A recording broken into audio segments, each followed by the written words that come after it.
Welcome to our lesson on types of current and rectification. So first, let's begin with the differences between AC and DC. First off, DC stands for direct current and AC stands for alternating current. What do we mean by direct current? Well, it means that the electrons travel in one direction only. Meanwhile, with alternating current, the electrons travel in first direction and then they change direction. So we say that the electrons travel in both directions. Or in other words, you could say they go both ways. Next, we look at their proponents. Direct current was supported by Thomas Edison, and alternating current was supported by Nikola Tesla. Where can you find direct current? Well, we typically find them in batteries. And where do you find alternating current? They're typically found in the outlets in buildings. What do we use them in? Well, you know that batteries are normally used in flashlights, remote controls, your cell phones, etc. And alternating current is used in appliances such as heaters, hair dryers, irons, toasters, waffle makers, your television sets, and many more things. What's another difference between them?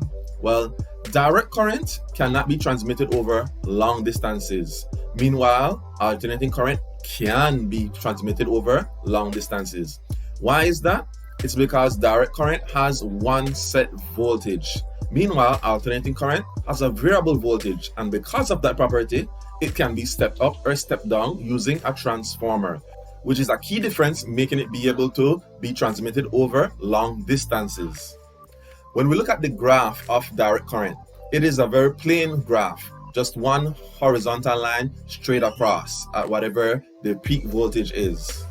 Meanwhile, with alternating current, we have our wave-like looking graph. It is our sinusoidal graph. So now let's look at an example where we calculate period, time, peak voltage, and RMS value of an alternating current. So here, this graph shows the voltage of an AC source as a function of time. According to the graph, let's determine the period, the frequency, the peak voltage, and the root mean square value, also known as RMS value.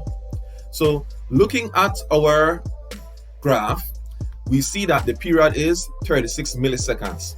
How do we know that the period is 36 milliseconds? Remember that period is the time it takes for one complete oscillation. So one complete to and fro motion.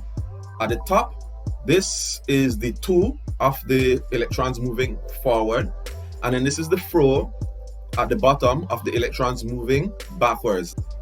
So one complete oscillation takes 36 milliseconds, which we convert to seconds by dividing by 1000. So that gives us 0.036 seconds. The frequency then is 1 divided by the period, so 1 divided by 0.036 gives us 27.78 Hertz. The peak voltage is easy to see. We get that from the top of our graph, aka the crest, and right here we see that it is 20 volts. The root mean square or RMS value is calculated using the formula peak value divided by the square root of 2. So 20 volts divided by the square root of 2 gives us 14.14 volts. What is the RMS value, you may ask? Well, the RMS value is the effective value of a varying voltage or current that is equivalent to a steady DC. Next, we move on to semiconductor diodes. What is a semiconductor diode? Well, it is a crystalline piece of semiconductor material with a PN junction connected to two electrical terminals. It has low resistance in one direction and high resistance in the other. So how does it work in the first place? We start off by doping. And what is doping, you may ask? Well, doping is adding a little bit of an impurity to another substance. So, for example, let's say silicon. When it is doped with phosphorus or arsenic, it creates an N-type semiconductor. Why is this? Well, it's because phosphorus is a group 5 element. Meanwhile, silicon is a group 4 element. What does group 4 and group 5 element mean? It means that silicon, which is a group 4 element, has 4 electrons in its outermost shell. In other words, 4 valence electrons to bond with other atoms. Meanwhile, phosphorus is a group 5 element, meaning that it has 5 electrons in its outermost shell. So when they bond, 4 of the electrons from silicon in the outermost shell will bond with 4 of the electrons in the outermost shell from phosphorus. But since phosphorus is group 5, there is an extra one left over. Because there is that extra one, then there is an abundance of negative charge, or extra negative charge as we call it. Hence, it is an N-type semiconductor. On the other hand, when silicon is doped with aluminum or gallium, it creates a P-type semiconductor. Why is this? It's because aluminum and gallium are group 3 elements, meaning that they only have 3 electrons in their outermost shell. So when they are bonded together with silicon, then there are 3 from aluminum that bond with 3 from silicon, but silicon has an extra one who is left without a partner. So there is a hole, an empty space left there. Because that hole or empty space is not negative, then we consider it to be positive by default. Hence, it is what we call a P-type semiconductor. Now, a PN junction is when we take a P-type and an N-type and put them together to form a semiconductor diode. Forward bias is when a PN junction is connected properly so that current may flow. Reverse bias is the opposite. So as we see here, the forward biased mode has electrons jumping from the N-type over to the P-type semiconductor. When it is connected properly, then electricity will flow. As we see from our graph here, under a certain voltage, let's say for silicon 0.7 volts, there will be no current that flows. Why is that? Because then there is the electrostatic force pushing away the electrons. When the battery is turned on and the electrons meet here, the electrons that are already in the N-type repel them. You have to overcome that electrostatic repulsion in order for current to flow. And the amount of voltage needed for silicon is 0.7 volts. For germanium, 0.3 volts. When in reverse bias, very little or no current will flow unless you damage or break down the semiconductor. When it is damaged or when it breaks down, then current will flow in the opposite direction when it shouldn't. Next, we move on to rectification, which is the conversion of an alternating current to direct current.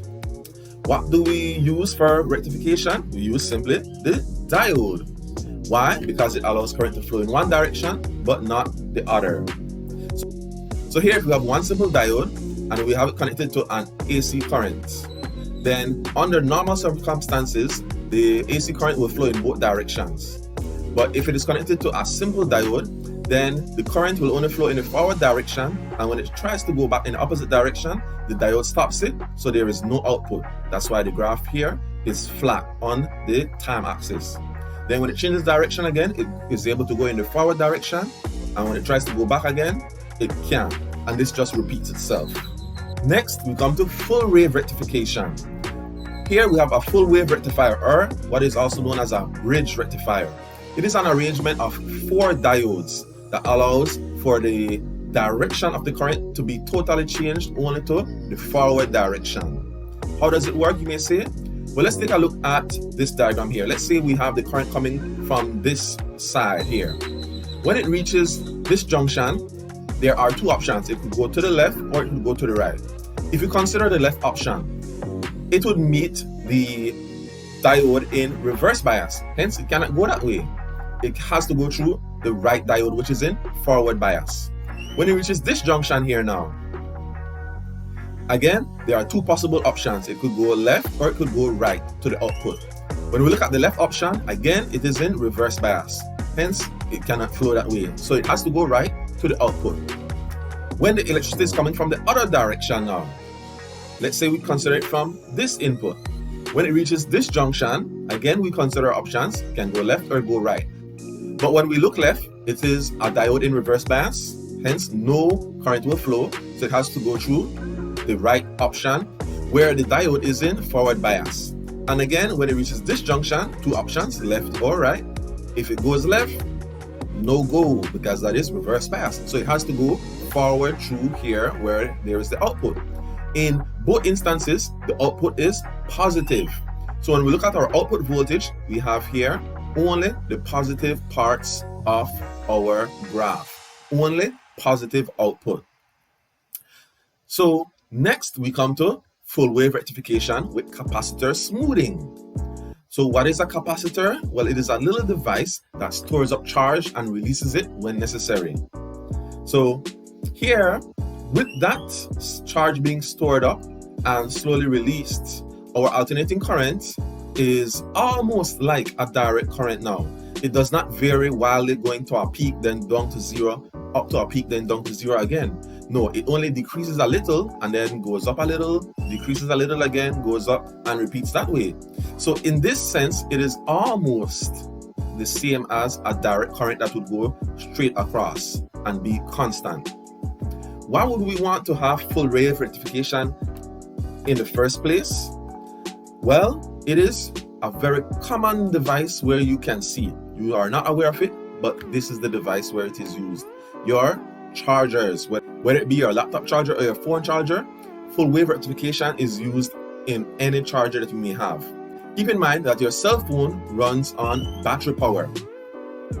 When it is plugged in, it is not running on alternating current. The alternating current is being changed to direct current. Imagine if it was running on alternating current. The current would flow right into the battery, and then when it changed direction, flow right out. If that was happening, would the charge build up inside of the battery? No, the charge has to flow into the battery only and not come back out.